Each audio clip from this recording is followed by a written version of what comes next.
Alors moi j'ai eu un cancer du sein, j'avais 39 ans. À partir du moment où on m'a annoncé la maladie, moi mes gros traitements ont duré 1 an.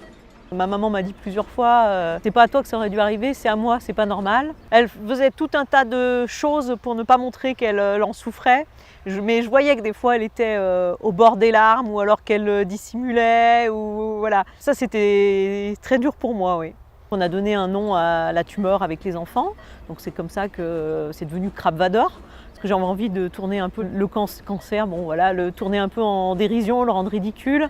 J'appréhendais beaucoup la réaction de mon compagnon, et j'avais très peur en fait qu'il ne m'aime plus, qu'il n'ait plus de désir, que ça le dégoûte même. On ne sait pas trop, parce que la poitrine, c'est quand même un signe de féminité. J'ai eu la chance d'avoir un mec super qui a bien réagi et qui m'a dit que voilà, qu'il m'aimait comme j'étais.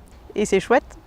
Et du coup, dans ma tête, c'était de toute façon, je vais passer ça, je vais en chier, mais je vais sortir victorieuse de cette étape, et il n'y a pas d'autre issue possible. En mode un peu guerrière, quoi.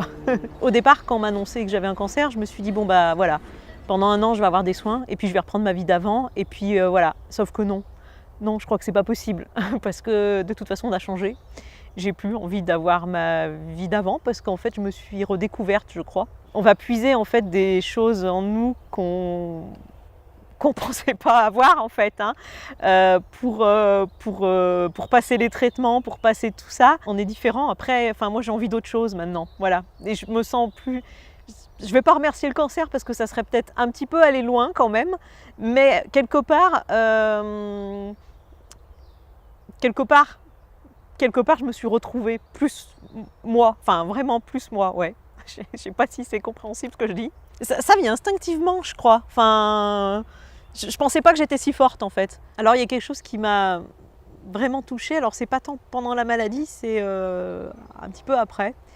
C'est un message de ma fille qui, pour la fête des mères, m'a fait un petit mot en me disant que, en fait, quand on lui demandait ce qu'elle voulait faire plus tard, elle voulait être comme sa maman, parce que sa maman était forte et qu'elle était fière de moi.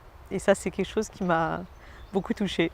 On sort du cancer, la seule chose qu'on a envie, c'est de vivre, mais de vivre pleinement. On arrête de remettre au lendemain ce qu'on avait envie de faire, et on agit tout de suite, quoi. Je crois que c'est quelque chose, c'est ça qui a changé pour moi. On ne sait pas si on sera là demain, donc on profite, quoi.